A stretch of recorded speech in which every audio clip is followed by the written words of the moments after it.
But we have one more match of the day left. And it is going to be DawN versus Pathra. That one's coming up right up. And a lot on the line. Less so for DawN, you could argue, mainly just because the gravity of the situation that Patra's in right now with relegation on the line.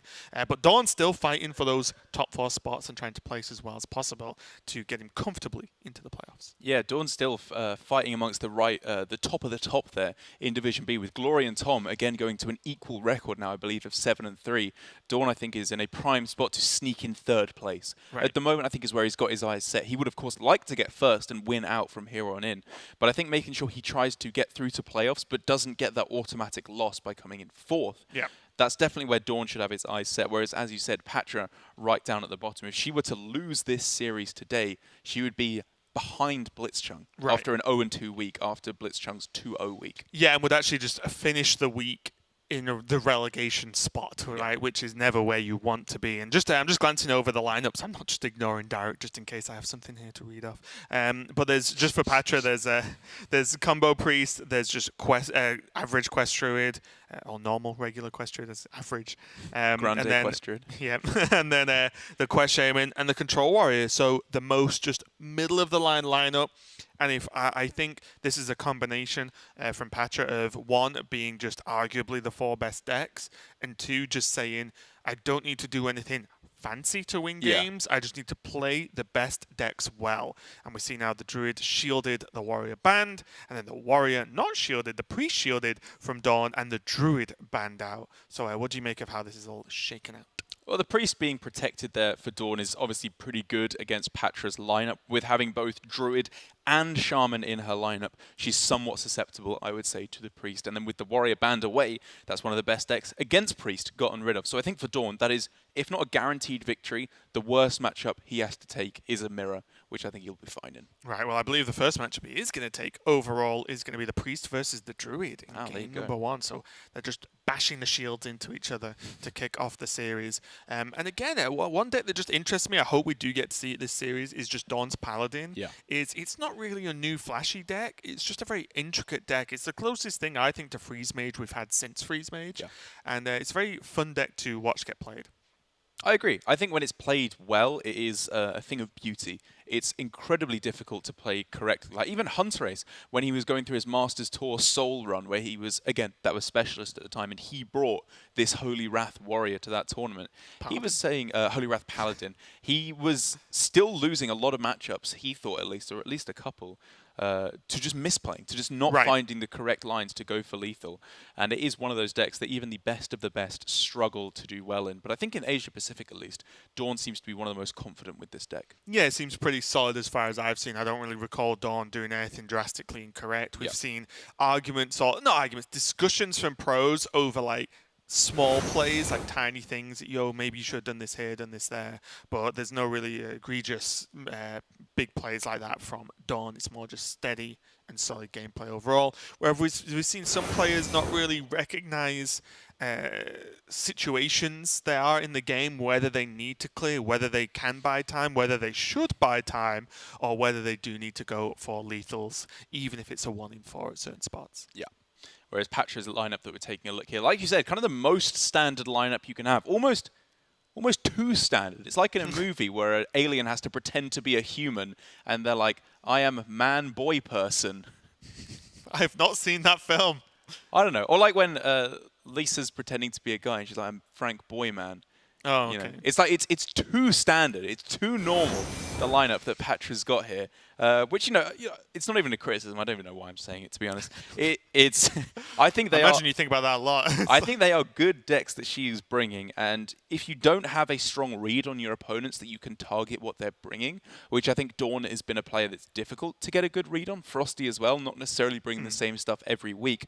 I think for Pathra it is a perfectly reasonable strategy to just bring the 4 best decks. Yeah, and I think as well, it's the idea that there's 2 ways to go about it, right? You either bring something crazy out there and like use that and it works to your advantage, or you say, well, actually, I've got more chance of losing if I go wild. I think my just base basics bread and butter Hearthstone play Yeah. is good enough to win these games. So I'm going to bring the best decks. I'm going to line them up against probably the best decks, and beat my opponent, just, you could argue, fair and square without doing anything too crazy with lineups. And that's something I definitely respect. I just don't know if it's consistently good enough to work. I like the mulligan here from DawN to get things rolling in this matchup. The Amit and the Cleric, obviously very, very important cards. Both to, the Cleric at the start to draw the cards, it's just always good in every matchup. But the Amit to really make sure you get these boards that are impossible for the Druid to kill off. Right. As long as it's not dying to Oasis Surger on turn 5 in response, which it could still do. Patra having Quest Innovate could just take out the Amit straight away. I think DawN's just in a fantastic spot. Yeah, I agree. DawN looking pretty good here. Maybe just missing a couple of different spells. Coin Silence, not really what you want right now. You really, coin. You always want coin. but do you know what I mean? Like I think like Circle, Powered Shield Circle, more arms maybe. Sure. Just stuff to just like play and improve your board without saying, well, I have a minion, a heal, or a spell that doesn't do anything. Difficult decision here for Patra, where she could go for Wrath right now to give up the advantage. Sorry, the Innovate gained her early on of heading into a turn 5 quest completion. I think she has to go for it though. I think you go for the Wrath on the Cleric here. Incredibly difficult decision. Yeah. And you know what it lies on for me? If you Wrath and they coin Psychopomp, you lose the game. So do you think you don't Wrath here? I'm saying that's why you wouldn't. Yeah. Like that's and what the idea is this Cleric 100% of the time being there cause more of a problem than Psychopomp being in hand X amount of the time? And you'd have to argue on average the Cleric does more damage. Yeah. The amount of times it happens, because the Cleric's there. Yeah. You're not doing it in case the Cleric comes out. The Cleric's on the board already. So I respect this play a lot. I think it's difficult. But like I said, you 100% think about in that spot, if they coin Psychopomp, I lose this game of Hearthstone on the spot. I think if Patra had the Oasis Surger in hand, it would be a different story. But for the most part, I agree. As Coin Amit comes down, and despite Patra's scoreline, this is a card she is not too happy to see. Yep.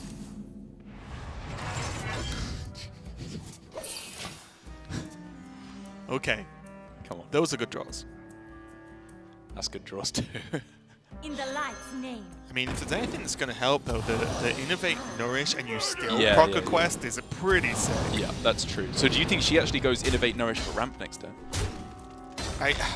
Maybe, might right? have to. I guess it depends on this draw. But it's Innovate, Nourish, ramp, and you get a 3/5. Like, it feels bad because you're not drawing. Yeah. But sometimes you've just got to be brave and hope you draw a Surger next turn. Patra, I believe, not running, no mind control tech in the list, so there's not even that out. And this is what you got to think about, right? Easy for us to say now, but without the Wrath, this Nourish would be sick. If Wrath didn't come down on that turn, True. it would have been True. Innovate, Nourish, draw 3, ramp 2, get a 3/5 on the board, and arguably the Wrath is still maybe in hand. I don't know, but it's easy for us to say at this point. But Cleric's a scary minion. It's true. It's so difficult to make the decision. My intuition is saying I think Patra made the right play by killing off the Cleric there. But it's not like, oh, now she has Nourish. That means it was correct.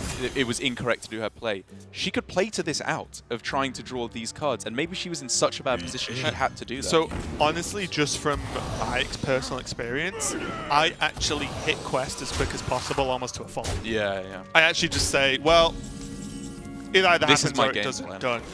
But I am not playing in GM, so it's easy for me to say this when I'm just playing on ladder. I think this was just right. Now being able to go Nourish on this turn is still fine, because Patra's one saving grace, she's not dead immediately. Like, there's not enough damage on DawN's side of the board to kill her right now. And look at these draws. War Druid low tier, Wrath for 4, or That's a good 6 card. with War Druid low tier. Yeah. And we can actually kill off Amit next turn. Yeah. A taunt for this turn.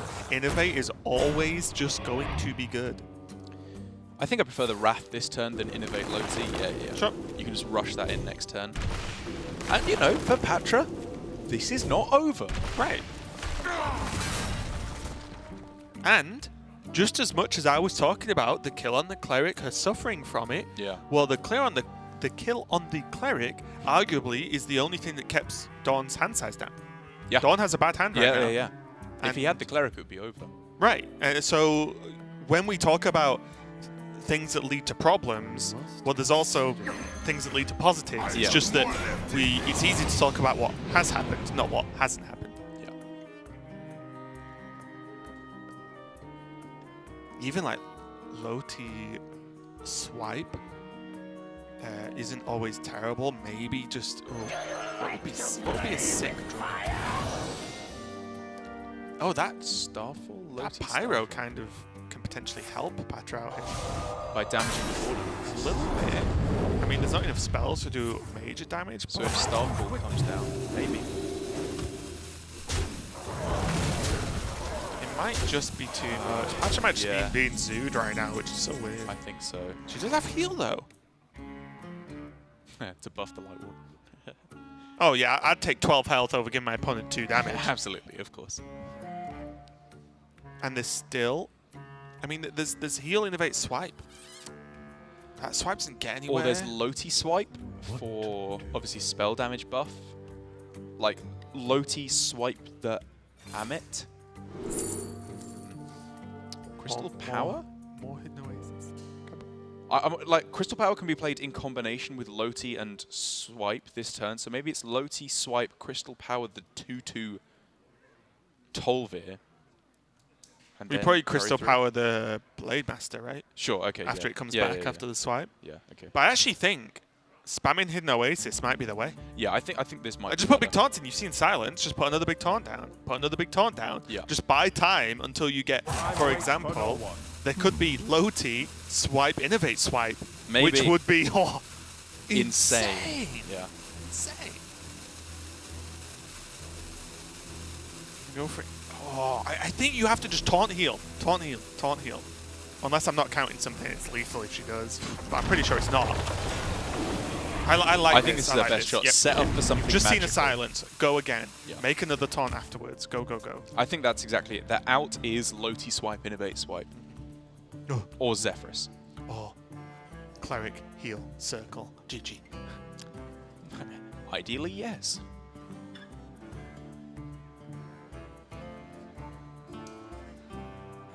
Really close game, even though it doesn't look it, honestly. Like, again, imagine Pathra drawing a Oasis Surger, which can do wonders on this Yeah. board. They're all 5 health. It's like, be insane.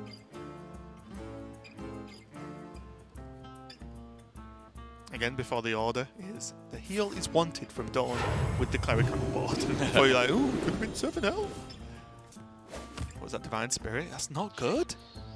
It's not bad, though.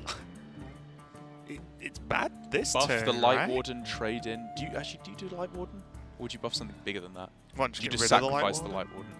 Because all DawN needs to do here, and I think he realizes it, is not die to a huge AoE. Yes. And therefore, I think this is So correct. don't trade off 3 minions, because then a Starfall kills your 1 big boy. Yeah. Whereas you want as many high health minions as possible. Right. So it's Starfall you're really bothered about, Yeah, that's right. because that's the one that can do potentially the most direct damage.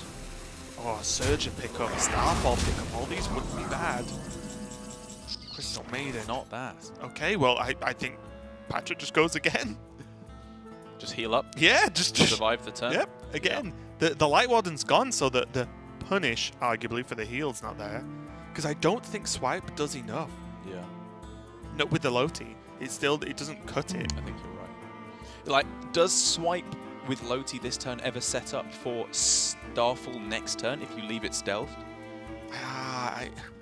Because You Pathra just- needs to start doing something. But She's dying. don't you just... Yeah, but don't you just die Just heal. quicker if you swipe? Swipe only kills 2 minions. You can't swipe the Blade Master, the highest attack damage on the board. I think if you play Low-T, it will be with Hidden Oasis and you use Low-T. Okay. Oh, well, you rush in. Really? Just get it Just in the to way. take out Just a get it in the team. way. Well, and it's still taunt, remember? Yeah, So- of course, soak but another it's minion. losing the spell power that's so devastating. When I think Pathra realizes she is on the game plan of drawing Starfall. Yeah. Yeah, and I just mean, like, if she's going to play Low-T, I think she swings it. Otherwise, she just plays Merchant and draws an extra card. I think if she plays Low-T, she doesn't Right, swing. switch Low-T next turn if you draw the AoE. But she might need to go swipe as well. She might need to go swipe and Starfall on the same turn, in which case you want to obviously preload the Low-T. It is. I think drawing cards is better though. Maybe. Because all this talk is reliant on drawing a Starfall. Well, if you never draw the Starfall, who cares about Loti? But if that's your only out, she needs to make the decision, is my only out in this matchup drawing Starfall on the next turn? And I think it's reasonable to say, no, she has other ways to win the game. And she's got time. Yeah, There's exactly. 15 damage on board if that taunt just magically disappeared. Yeah. And it's not going to, so there's even Of less course. damage. Yeah. I guess DawN wondering if it's a one Samdi turn. Are there any how many 1-drops left? Is one Samdi just a Not really. golem? It's still something to consider. Ooh. That's juicy. Where do you whack it though? So Amit is still only 7 health, right? Oh no, it had a powered shield plate on it? I believe so, yeah. Okay. Yeah, because it was 5, right? 'Cause Right, everything was 5 health. Yeah. And it's just took 1, so yeah. So if he was to heal it, it goes up to 8.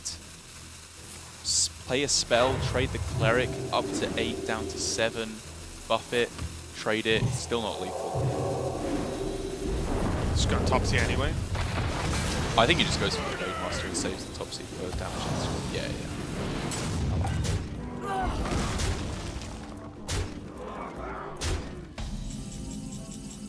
Oh. Well, pretty sure that's getting played. Starfall. It's not dead on Starfall's board. not an out anymore. Yeah.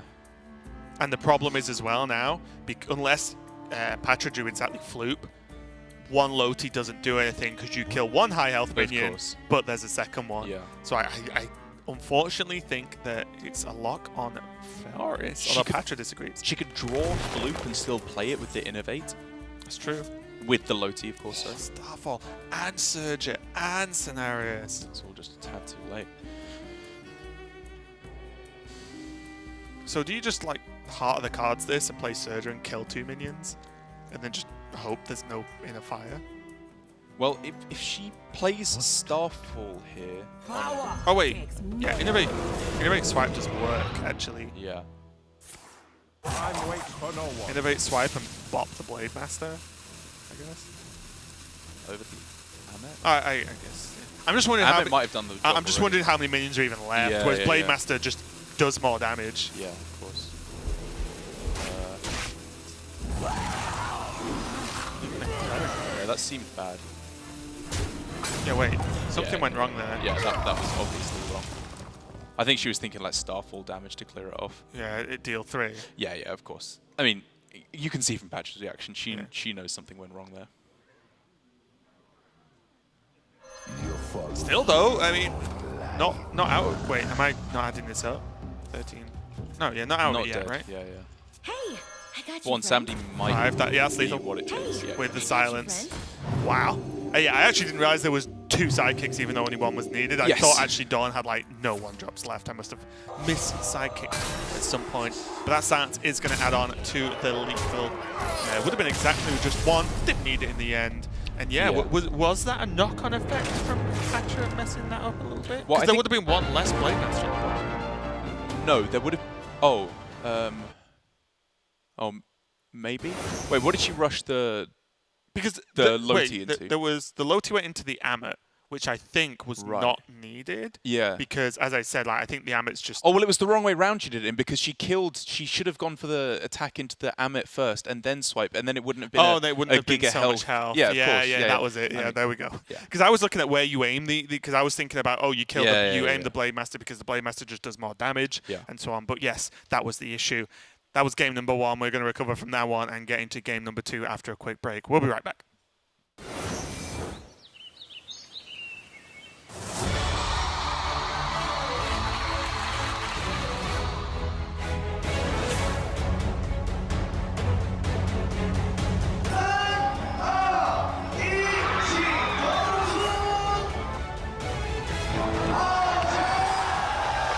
Amigo Monkeys, who are well known for their top-notch performance and long-time efforts in the local fan community. We've created a special and memorable Hearthstone-themed weekend.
DawN versus Pathra is going to continue, and maybe the last game of the series and the day for us here. And Pathra having quite the stumble in the last game there, not being able to trade into the Am at first, which meant that the reborn Blade Master had like 1 billion health, or may as well have been 1 billion.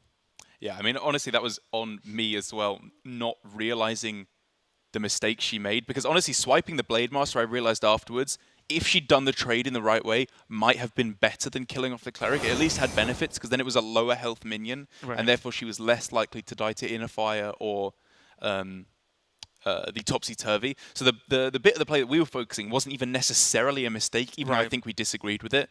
The actual bad bit was not trading him first. Yeah, so like, apologies for mispainting the way that think turn like went. we talked a lot about it, and then the turn just happened, and then I looked at the outcome, and the outcome was, well, there's still a big Blade Master on board, and then they didn't really click together until the very end there. We were a bit slow on that one, but sometimes we're pretty slow. Let's go into the next game. DawN on the Paladin versus Patra's Druid. A very, very interesting matchup, in my opinion, and one that I've learned a lot about through playing on the Druid side a fair bit.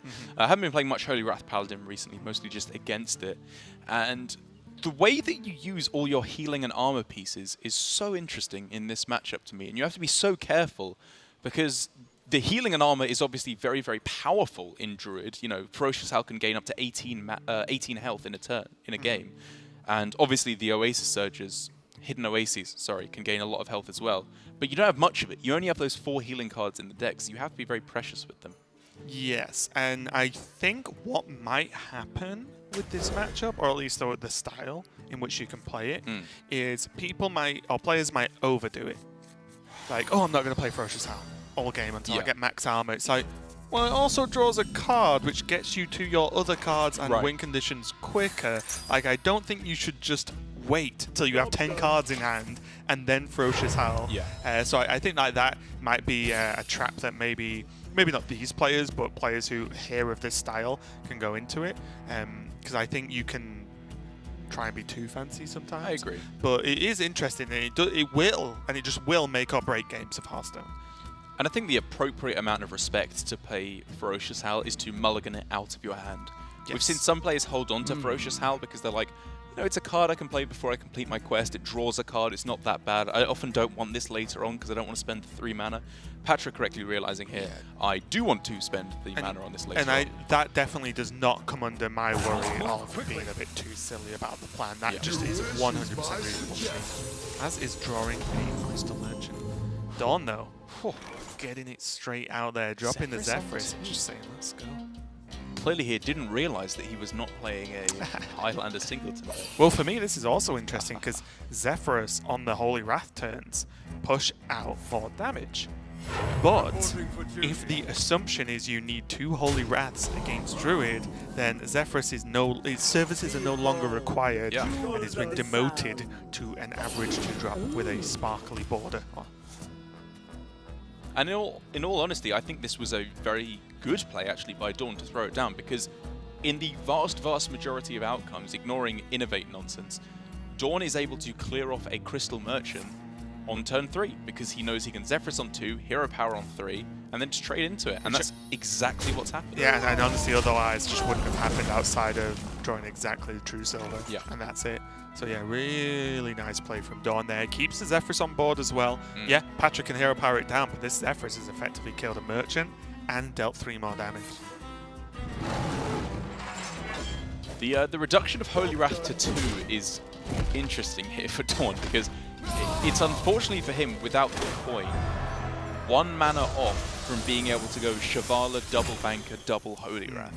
If he'd swapped it with, say, the Elven Archer that he's got rocking in the list, then we'd be talking. That would seem to me that he is in a fantastic spot in the matchup. But a cheaper Holy Wrath can still have its benefits. Yeah, it just means you can just squeeze a bit more in the turn as well.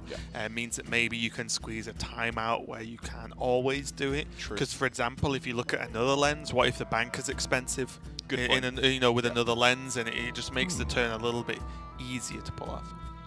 Yeah, if he could swap Banker with Christology with the second one, now we're talking about a 1-turn OTK. And, even though I'm joking and it is unlikely to happen, if DawN does hit that, he has lethal 100% guaranteed, if he can get it. Yeah, as long as he doesn't die. As long as he doesn't die. Which is not a foregone conclusion. This deck from Pathra puts on a pretty good amount of pressure.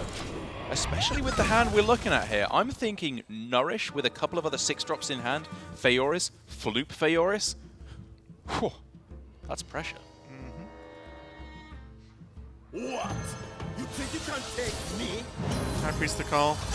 Took a bit of an absence from Holy Wrath Paladins not too long ago, but I'm glad it's back because I never really understood why it got cut. It's just a good card. Yes, it's a 3/4 that you can play on 3, which you don't have a lot of 3-drops in this deck, and it's pretty competitive on board, which you often need versus aggro, and it can gain you, allow you to go past 30 health. DawN didn't look too happy. I don't really know why. Maybe he's just stressed. I don't really know why he'd be overly upset with this turn. Yeah. It also, funnily enough, lines Loti up into a potential Consecrate. Yeah. Unless Pathra wants to go with the Oasis Surger here, which I wasn't looking at because by playing Nourish here, she heads into 9 mana as opposed to 10 mana, which is, of course, the specific amount she wants to ramp up to play Feoris. So I wouldn't have actually hated Oasis Surger here to get the value trade more damage through to face and protect your Loti from Consecration. I think I actually preferred it now that this is also going to overdraw. It overdraws a card as well, exactly. I guess, off the top of my head, I can't recall a card that she'll be too bothered about overdrawing. I guess Ferocious Howl, I guess a heal. Nomi's been found, and I think Nomi isn't even that big of a consideration. Nomi, Feoris, and Floop are all there. Zephyrus, yeah. Well, let's see what it is. Let's see what the payment was. Starfall, fantastic. Fine, yeah. And now Pathra can go for the big heal. And by heal, I mean Armageddon.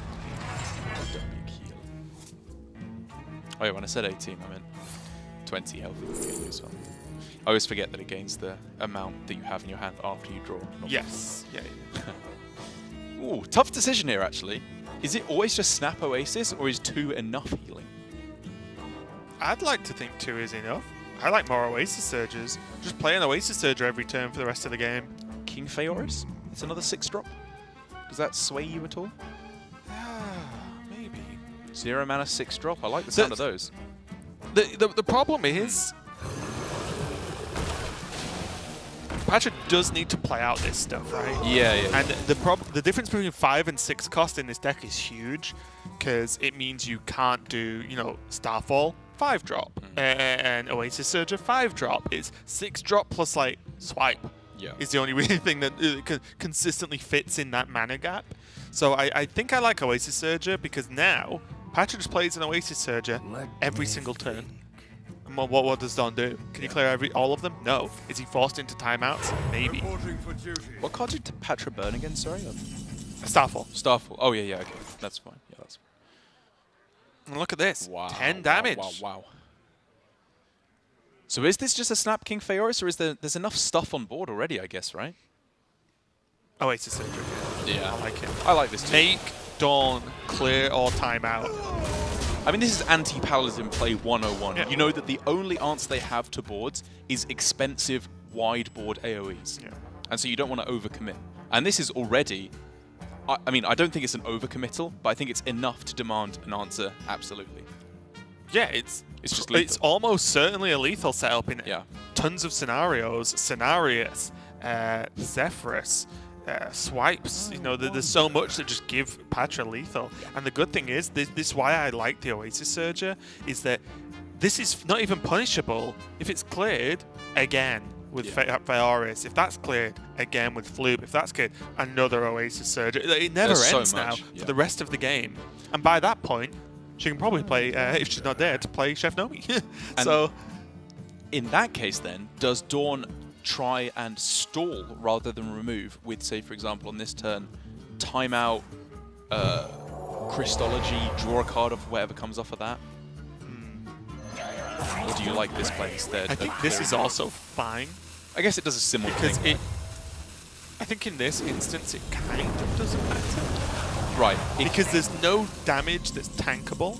Yes, You can't that's the point. face tank the damage. Yeah. So it's clear or stall. Whichever one you do is fine. And I think this one empties more of his hand.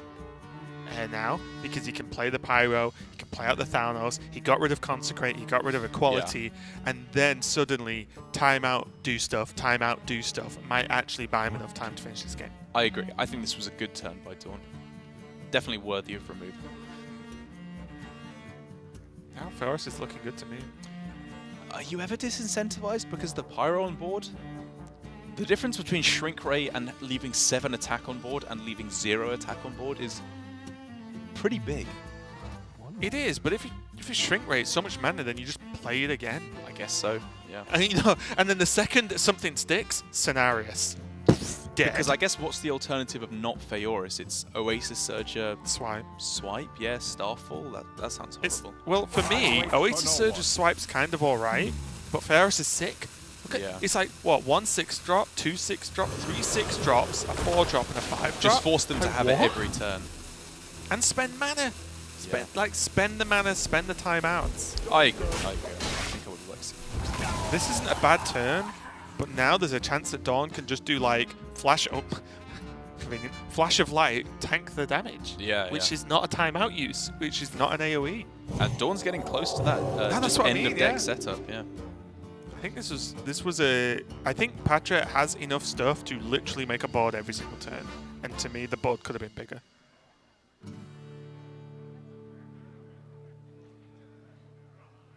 Because, like I said, this doesn't need to be timeouted. But maybe because it was the exact combination of Thalnos and Pyromancer. Consecration is 4 damage effectively then.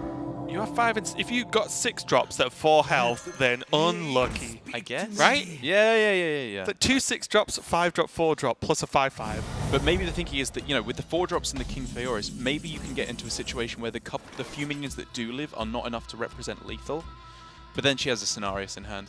Yeah. That's what I mean. The second one sticks, Cenarius, dead, finished.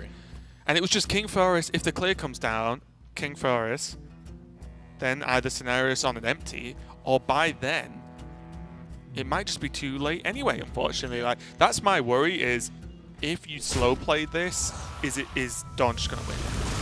That's my question. Here we go. Now it's time. Okay, let's see what happens. Oh. Wow, that's pretty good. Minions. 10 to the face, let's go. Did Pathra miss out on any? Or no, sorry, yeah. 5 minions, 5 spells. Cool. I was just wondering if Wisp ever overwrote. Imagine Wisp is like, oh, I could have been a good minion. Fiddle-dee-dee.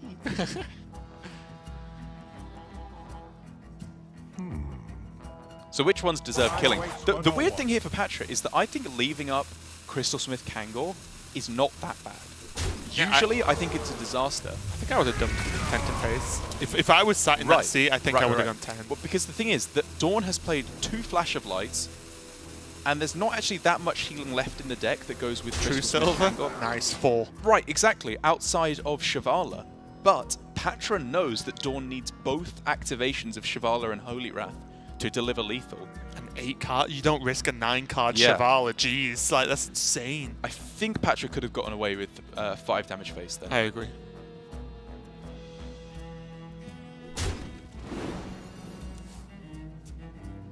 This Whelp is huge as well. And the interesting thing is that while we've been mainly focusing on Patra's gameplay, I think it's just because DawN has a pretty easy go of it in the last few turns. He just draws cards and doesn't die. Well, in this matchup, Pathra is the one dictating pace constantly. Yeah. So that's why we've kind of lent towards talking a lot about how Pathra tries to dictate that pace of the game, tries to pressure DawN. All DawN has to do is it's not as simple as this, but when Pathra is just creating waves of minions that have to be dealt with, it's either, can I take the hit? If yes, take the hit and draw. If no, do I timeout or do I clear? Yeah. Pick one. And that's, honestly, it sounds pretty good approximation. I am oversimplifying the actual turns, but it's roughly the game plan. Yeah. And you could hit that flowchart every single turn for the whole game, maybe add, do I have lethal to the end? And that will probably do you well in this matchup. Because Druid often plays a quite honest game. They make a board full of big stuff, and you can either take a hit or you can't. Or you can't. That's it. It's pretty simple. I guess Pathra is setting up for a Nourish by going with the Innovate first. Which, yeah, fine.